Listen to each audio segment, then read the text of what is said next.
नमस्कार, सुप्रभात। मेरा भारत मेरी संस्कृति चैनल पर आप सब व्यूअर्स का स्वागत है। आप बुजुर्ग, बड़े, छोटे, मेरी हम उम्र के सभी लोगों का मैं वंदन करता हूँ, अभिनंदन करता हूँ। आज श्रावण माह का शुक्ल पक्ष की चतुर्थी तिथि है, जो 2:30 बजे तक रहेगी। उसके बाद पंचमी तिथि लगेगी। पूर्वा फाल्गुनी नक्षत्र है, जो 4:03 तक रहेगा। उसके बाद उत्तरा फाल्गुनी नक्षत्र आएगा। सिद्धि नामक आयुष्मान योग है। भद्रा कल रात 3:49 से शुरू हो गई थी और आज 2:30 बजे तक रहेगी। राहु काल सुबह 10:30 बजे से 12 बजे तक का है। मित्रों, आज काल सर्प योग के बारे में आपको बताता हूँ।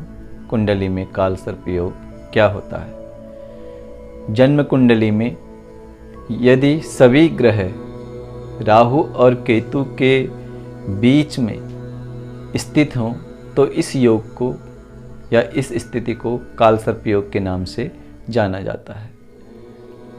पहले ज्योतिषी इस योग को महत्व नहीं देते थे, किंतु आज अनेक प्रकार के शोध के बाद विद्वानों ने इसे भी मान्यता प्रदान की है। इसके महत्व दोषों को समझा भी है।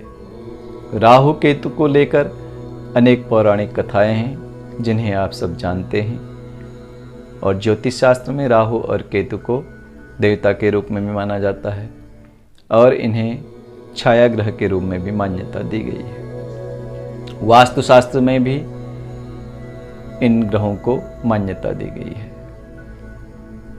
हमें प्राचीन ग्रंथों में राहु के अधिदेवता काल को माना गया है और केतु के अधिदेवता सर्प को माना गया है, इसलिए इसे काल सर्प योग के नाम से भी जाना जाता है। मित्रों, जिन जातकों के जन्म कुंडली में काल सर्प योग होता है, ऐसे जातकों को अपने इच्छित कार्यों में रुकावट प्राप्त होती है। विलंब से यश प्राप्त होता है, संतान विलंब से प्राप्त होती है, मानसिक, शारीरिक और आर्थिक हानि भी होती है। जिनकी कुंडलियों में यह योग होता है उसे स्वप्न में भी सर्प दिखाई देते हैं, तथा राहु केतु की जब प्रबल दशा चलती है तो उस समय वास्तविक रूप से भी ऐसे जातकों को सर्प अवश्य दिखाई देते हैं।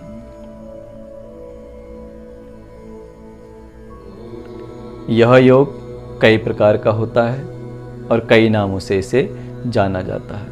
मुख्यतः 12 प्रकार के काल सर्प योग प्रचलन में हैं।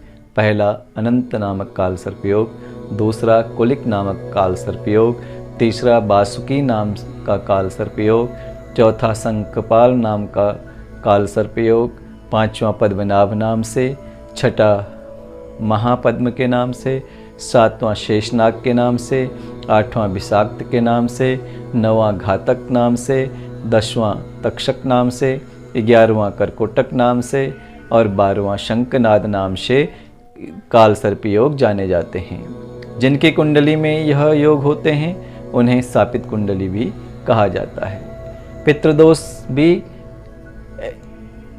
जिन लोगों के जन्म कुंडली में यह योग होता है उनके जन्म कुंडली में पितृदोष भी विद्यमान रहता है, और साथ ही सांप को मारने से इस तरह के योग कुंडली में आते हैं, तथा पितरों के साथ किया गया जुल्म भी ऐसे दोषों को जातक की कुंडली में प्रदर्शित करता है। यह शब्द आज इसलिए बताया है क्योंकि कल नाग पंचमी है। श्रावण मास की पंचमी के दिन यह मनाया जाता है। नाग पंचमी को इस योग की शांति के लिए सर्वश्रेष्ठ दिन बताया गया है। मित्रों, इस दोष का निवारण और शांति करने से ही हमें अच्छे फलों की प्राप्ति होती है। ऐसे में हमें इस मंत्र को जपने से भी लाभ प्राप्त होता है। अनंतम वासुकी शेषम पद्मनाभम च कम्बलम धार्तराष्ट्रम तक्षकम कर्कोटकम कालीयम नागम तथा एतानि नवनामानि नागानां च महात्मनां सायंकाले पठे नित्यं प्रातः काले विशेषतः तस्मै विषभयं नास्ति सर्वत्रं विजयी भवे। इस मंत्र को सुबह शाम पढ़ने से या जपने से हमें सर्प दोष से भी मुक्ति मिलती है और विषाक्त जीवों से हमारी रक्षा भी होती है। आप जहाँ हैं खुश रहें, सुखी रहें, भगवान से मंगल कामना करते हैं तथा बच्चों से निवेदन है कि अपने माता पिता का आज्ञा का पालन करें, समय पर उठें, समय पर ही सारे कार्यों को करें, जिससे हमें हमारे जीवन में सफलता प्राप्त होगी। आज के लिए इतना ही। नमस्कार, सुप्रभात।